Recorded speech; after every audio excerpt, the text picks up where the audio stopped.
Hey, everybody. Welcome to a beautiful Mother's Day Sunday afternoon. That's right, Mother's Day. Happy, happy, happy, happy Mother's Day to all of you mamas out there. I hope it's the most spectacular Mother's Day that you've ever had in your life. I hope you have your family and kids around you, and maybe with your mama. If you're with your mama, that's that's an extra special blessing. Some of you may be with your mama and your grandma both, which is really, really a special blessing. But Mother's Day, what a special day, honoring a special lady, mothers, just absolutely incredible. I remember my mama with so much love and affection. I can't wait to see her again one of these days. And one of these days, one glorious day, I will see my mama again. My mama left this earth to be with the Lord when she was only 58 years old. 58 years old. She spent the last part of her lifetime with a brain tumor. She couldn't do anything but simply lay in bed, couldn't talk, we had no idea if she could understand it, simply move her eyes. But before I talk about my mom, I just want to say, I just wish the happiest Mama's Day to everybody out there. We've had a great week here. I want to tell you, we got a couple of appearances coming up. I'll get those out of the way right quick so I won't forget about them, because I'm bad about forgetting about things. It seems like that's getting worse all the time. I don't really know what causes that, but it seems like it's getting worse all the time. But I will be this coming Wednesday, May 14th, at Carbon Community Baptist Church down in Carbon, Texas. It's a small Baptist church. Carbon, Texas is a very small community, but their church is larger than their community. That's exactly right. Carbon Community Baptist Church. I'll be there next Wednesday night, and we're going to have church service at 7 o'clock. I'll be speaking. We'll do a regular church service too, I suppose, and it probably has some great Christian music, and I'll be sharing with you some things there, and so it's going to be absolutely fantastic. If you're anywhere within an hour, 2-3 hours from Carbon Community Baptist Church, out there in West Texas, be sure and plan to be over there next Wednesday night. God will bless you for being there. I can promise you that. And I look forward to meeting you over there. The following Wednesday, I will be at the Bass Pro Cabela's grand opening, the evening of conservation grand opening in Duluth, Minnesota. Bass Pro Cabela's grand opening, Duluth, Minnesota. Yeah, I know. I said that was the 7th. They changed it on me, forgot to let me know, and it'll be the 21st. But I'll be there emceeing that opening. My buddy Roland Martin will be there with me, along with a lot of other celebrities, great fishermen, television people, probably some football or baseball players, beautiful cheerleaders. It'll be an incredible evening. It's a historic evening there in Duluth, Minnesota. You don't want to miss it. So if you're anywhere within 2 or 3 or 4 hours from Duluth, Minnesota, plan on being there Wednesday evening, May 21. The festivities start at 5 o'clock that evening. And a goodly portion of everything that's spent there that night will go to conservation right there in the Duluth area to make the fishing and hunting better there in Duluth, Minnesota. So plan on that. That is not this coming Wednesday. That's the following Wednesday, May 21. The festivities start at 5 o'clock, and it's just going to be a grand evening. Looking forward to meeting you, to getting a picture taken, shaking your hand, signing the Bass Pro Shop hat, whatever. A Bass Pro Shop hat with Jimmy Houston and Roland Martin's signature on it, with some other great fishermen and celebrities on there, will be an item that you can cherish. And, hard to get those autographs, to be honest with you. You'll have some people there that'll just be absolutely fantastic. So looking forward to doing that. Also, before I got into this too far, I wanted to congratulate Patty Gasso and the University of Oklahoma softball team for winning the I don't know if we say winning that or not, but for being the Southeastern Conference tournament champion. Southeastern Conference, SEC, tournament co-champion, because for the first time in SEC history, they had to cancel the final championship game. Start with 16 teams, you get down to 2 final teams for the finals, Oklahoma University and Texas A&M, which, by the way, are old two Big 12 teams. And they were playing for the championship of the Southeast Conference. Oklahoma's already won the regular season championship, and now they were trying to add the championship trophy for the SEC tournament tournament trophy, and they did. But it's shared with Texas A&M. Congratulations to Texas A&M as well. Those teams, by the way, were rated number 1 and number 2 in the nation. Number 1 and number 2 in the nation, and they played each other, or were scheduled to play each other for the Southeast Conference Championship, as it turned out. And both of them are deserving of it. There's no doubt about it. I feel real confident our girls would have come out on top. But congratulations to Arkansas, by the way, and Texas of making it to the last 4 teams standing in the Southeast Conference. It's kind of amazing, the last 4 team standings. 3 of those teams were from the Big 12 Conference: Texas A&M, Texas, and Oklahoma. and Arkansas from the old Southwest Conference. And before the Southwest Conference broke up, Texas and Texas A&M was in that too. So you're taking kind of some of the cream of some of the very best conferences and put them in the Southeast Conference and made that an elite conference. And it certainly is an elite conference in pretty much every sport you're playing. But I think back to the gymnastics, which I love to watch, men and women's gymnastics. I'd rather watch the women than the men, but our men are fantastic too. But we lost a match. We lost a match in conference play. We were beaten by LSU, and then we went on to win the national championship. So that'll just tell you how powerful that conference is in just about any sort of athletic competition they might be in. But Patty Gasso also named the SEC Coach of the Year. I'm sure that she was probably. It's probably about the most gratifying Coach of the Year, and I think she's won Coach of the Year like 16 times in her career, but incredible, Hall of Fame career. But I believe that this might be the most gratifying because when we won our 4th consecutive national championship in softball last year, Patty lost all but 2 starting players off of that team. She had 2 freshmen that come back to play their sophomore year. They're really good freshmen. I'll grant you that. Cassidy Pickering and Ella Parker. But they were Ella Parker and Cassidy Pickering, both great freshmen. That's all we got out of our starting lineup, and we lost our 3 top pitchers in addition to that. But she put together a team of freshmen, a couple, 2 or 3 transfers, and managed to win the Southeastern Conference. And now the long, difficult road ahead to see if she can get back to the World Series. Honestly, probably most people would vote against her getting back to the World Series, but I'll never vote against Patty Gasso. I'll never try to tell her she made a mistake in coaching either. And she'll be the first to tell you that she makes mistakes in coaching because everybody makes mistakes no matter what they're doing. But that's our schedule coming up, and congratulations to Patty Gasso and the Oklahoma University softball team. Congratulations to Texas A&M and Oklahoma, co-champions of the SEC softball championship. And you never know; those two might meet for the national championship or later on in the College World Series, and be able to make up that game that they didn't get to play because of the rain out. But back to Mother's Day. I can tell you story after story after story about my mama. Like I said, she spent the last part of her lifetime laying in a nursing home in a hospital bed. Couldn't talk, couldn't do anything really. They just were keeping her alive, and she would move her eyes. We'd go in and talk to her, and she'd move her eyes. We didn't really know if she was understanding. We thought she was understanding what she said, but we didn't know that or not. But I think back to my dad. We got Father's Day coming up here in about another 2 or 3 weeks. But I think back to my dad and what a great individual he was. He went up there and sat with her all day, every day at that nursing home for several months. And all day, every day. He'd go up there and sit with her and talk to her and visit with her. And I didn't visit with her. He was just talking to her because she couldn't visit back. But he believed that she was hearing everything that he was saying, and now, of course, I've got the situation with Chris, which she can communicate back with me. Sometimes I can't understand what she says, but most of the times I can. And she pulled a really trick on me this week. I mean, a really, really trick. I was taking some of my friends fishing on Friday when Oklahoma was playing the semifinals of the SEC tournament, a softball tournament, against Arkansas. And that game was in the afternoon, and we were going to be still fishing in the afternoon. So I told Chris, I said, we're going to tape that game. We'll record that game, and we can watch it after we get through fishing at it. And we fished till about 7 o'clock in the evening. Caught over 100 fish. Had a great day. But that was 2 boats of us to catch over 100 fish, but it's still a pretty good day. And so we get ready to watch that ball game, and it was a terrific game.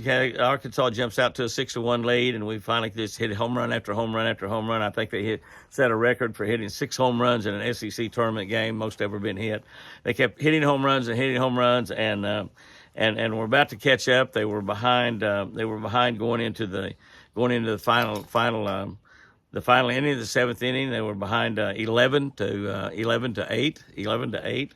And they just made a furious rally that last inning, and I think that might not have been right. It might have been 6-3. I don't remember for sure, but 6-4, maybe 6-4. I get confused, but 6-4 it might have been. But they made a really good rally there and hit a 3-run home run and won the game. I think they managed to tie that game at or be only 1 run behind and 6-5 maybe, and hit a 3-run or home run, 8-6. I could have all that messed up. I don't know. I watched a lot of baseball games as well too. I'm a Dodger fan, so I watched a lot of baseball games, and they had a big rally like that the same day. They were 3 runs behind, I know, and they ended up winning by 3 runs. I think Oklahoma was a couple runs behind going into that last inning, 6-4, and then ended up winning the game 8-6. But Arkansas played tremendous too. But we recorded that game, and so with that evening, it was like 8:30 in the evening before Chris and I got to start watching it. By the time I fixed her dinner and everything, and it was 8:30 in the evening before we started watching. And we watched that game. We got behind 6-1, and we hit a home run, and we hit a home run, and we hit another home run. They were all just solo home runs. And I kept saying, and we get up there to the end, and Cassidy Pickering gets a base hit, first one she had all day. Ella Parker has a ground out and forces her out at second base. So we got 1 out, and we're still 2 runs behind, and we get a double. And so we got second and third, only 1 out. Just a fly ball will tie the game up, and at least give us a chance maybe to go into extra innings or something. And little Gabby Garcia came up, a little freshman girl, one of the girls that's one of the new freshmen that shows up. And she's hit 14 home runs this year. And I told Chris, I said, just a fly ball ties the game. A single puts us ahead. But, Gabby's a home run hitter. She's liable to hit a home run. And that's exactly what she did. She hit a home run. I got so excited and everything. And Chris acted like she was excited and everything. And I said, can you believe she hit that home run? And she said, I knew she's going to hit a home run. I said, how'd you know? She said, I already knew the score. And I said, you knew the score, you go through this entire game? And she got the biggest kick out of it. She just laughed and laughed and laughed at me. I said, the whole game you knew the score? She'd be a great poker player because she never, ever let on like she already know what happened. I said, how did you know the score? How did you know the score? I told all my friends, that don't let me know. Don't say anything about the tournament. I told Sherry, Larry Sissel, I told them all, don't let me know anything about that game because I'm not going to get to watch it till that night. If you don't know what's happening, it's just like it's happening live, And she said, I saw it on the news. I saw it on the news. She accidentally saw it on the news, but she kept that secret from me. And she thought that was the biggest gag in the world. She thought, and I laughed and laughed at her. So she's a really good liar. That's all I could say.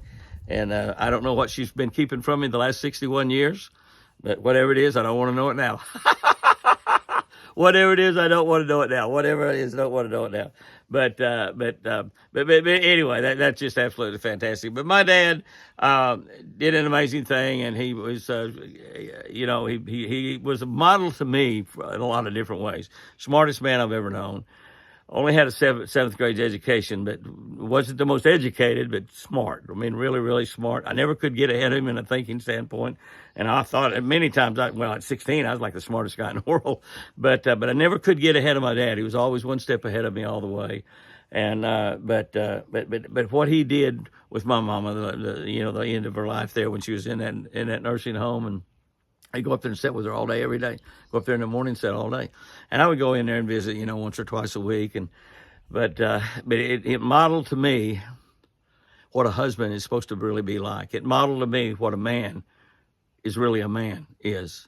And now that we got this situation with Chris, I had a real good carbon to follow right there. But my mom was a Sunday school teacher, and can I tell you the best things that my mom and dad ever done for me? And I was the first kid in our family, my uncles and aunts and uncles and grandmas and granddads and everything. None of those kids ever went to college until I did. I was the very first one got to go to college. So when my mom and dad sent me to college, they provided me an incredibly great middle-class life to grow up in, which I think is the greatest thing in the world, to grow up in a middle-class home in America where your mom and dad work hard and teach you those hard work values. They teach you the value of where the money comes from, where the food on your table, the boxes, the cereal you pour in a bowl, the sugar and the milk you put on top of it. They teach you where that comes from and what it takes to get it. And both my mom and dad worked. They both worked in the grocery business. My mom started as a checker at Humpty Dumpty or Safeway, I can't remember which, food stores in Oklahoma City. Worked her all the way up, so she was high up in the offices up there in Oklahoma City. My dad started in driving a cookie truck, delivering cookies to stores, cookies and pickles and stuff, where you get them out of the truck and go in to put them on the shelf and price them and all that. My dad started doing that and worked his way all the way up until he was a general manager, CEO of the company, a big wholesale food company, and he was running the whole thing. And he left all that and quit and bought a resort on Lake Tenkiller when I was between my junior and senior year in high school, which I thank God that he did that. That changed my life forever. But the greatest thing that Mom and Dad ever done for me was they took me to church. They took me to church. I can't never remember not going to church. They started carrying me from church from, I guess, day one. And I went to everything that happened at church. I mentioned that many times on some of our channels. We were there Sunday morning, Sunday night, Tuesday night prayer meeting, Wednesday night, revivals, singings. I'd go to Falls Creek to the Baptist camp, which is only about 10 or 12 miles away from our ranch right here in the Arbuckle Mountains in southern Oklahoma. I went to vacation Bible school every single year. We had all kinds of things happening, and every time something happened at church, we'd be there. My father was a deacon. My mama was a Sunday school teacher, and they carried me to church.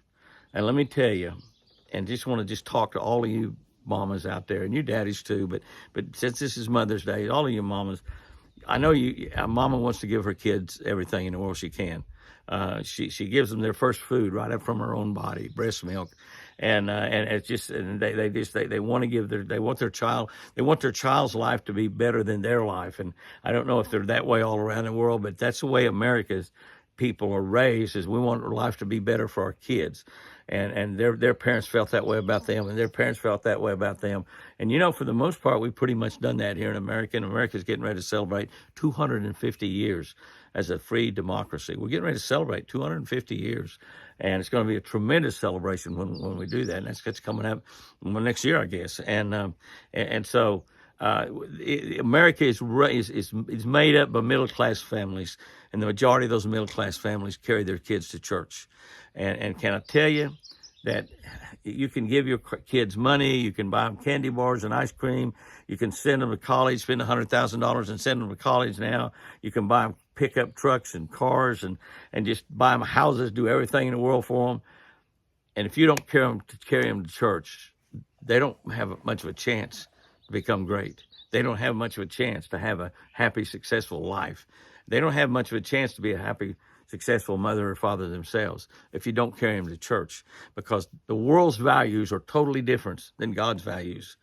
They might have been pretty close when I was a kid, I'm not sure, but they're totally not the same values now as God's values. And what you want your kids to grow up and become is great, fantastic, exceptional adults. And the best place for them to do that is carrying them to church. So if you have kids at home, even if you're grandma, not mom, but grandma, you have kids living at your house, carry them to church every Sunday. Carry them to church. Some of you have kids living at home. It's 3, 4, 5 years old. They're never too young to learn about Jesus. Some of you had kids living at home that are 25 and 30 years old. And they have kids of their own, some of them, and they're still living at home. Carry them to church. Carry them to church. That's the most important thing you can give them in your entire lifetime. You can leave them a estate of hundreds of millions of dollars. That's not as important as carrying them to church and letting them learn about Jesus, letting them learn about God, letting them see what God has in store for their life and how great God can make them. And so that's probably the best thing that you can do as a mother, to give to your kids, is that attending church.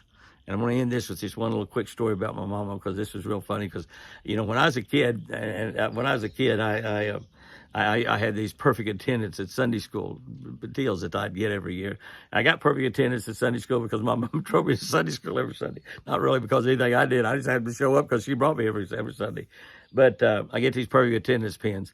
But my mama always believed, Mama, Jesus is coming back someday. When Jesus was crucified and died on that cross and then walked out of that grave, dead for 3 days, walked out of that grave alive, and then spent many, many days with the people, seen by hundreds of people, touched by hundreds of people, eat with lots of people. They watched him rise into heaven to be with his heavenly Father, God Almighty. But what he said was, I'm coming back. I'm going to come back one day. I'm going to come back one day. Mama always thought that one day would be on a Sunday. She said, Jesus will never come back on any day but a Sunday. And she was always wanting to be on church every Sunday to make sure that when Jesus came back, he wouldn't find her out on a creek bank, or he wouldn't find her, anywhere else on vacation or wherever. He's going to find her in church if Jesus come back Sunday morning during church. And she might be right. I don't know. I have no way to dispute that. I've read the Bible through a lot of times in my life. I don't see in there where it says he might come back any other day. It does not say he's coming back on a Sunday, by the way.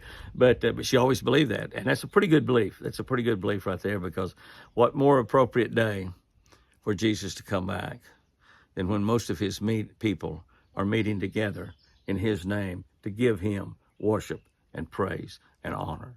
And that's what we do when we go to church. We worship God. We worship the God that saved us. We worship the Jesus that hung on that cross and let his blood run down his arms and legs and drop on the ground to pay for your sins and mine. So you mamas out there, if you've never been to church, just find you a local church, start going to it. If you don't like the first one, go to another one. There's a lot of them. They're on about every corner if you live in the South. And start taking your kids to church. If your kids are 2 or 3 years old, or 20 or 30 years old, or 40 or 50 years old, take them to church. You will change their life for the better. You will change their life for the better. Mamas, happy Mama's Day. Happy Mother's Day. I hope everybody has a fantastic time. I love my mom. I love my grandma. I love my great-grandma. And I'll have a glorious reunion with all of them one day. And that's another thing. When you take them to church and they become saved, born-again Christians, you never lose them. And they never lose you.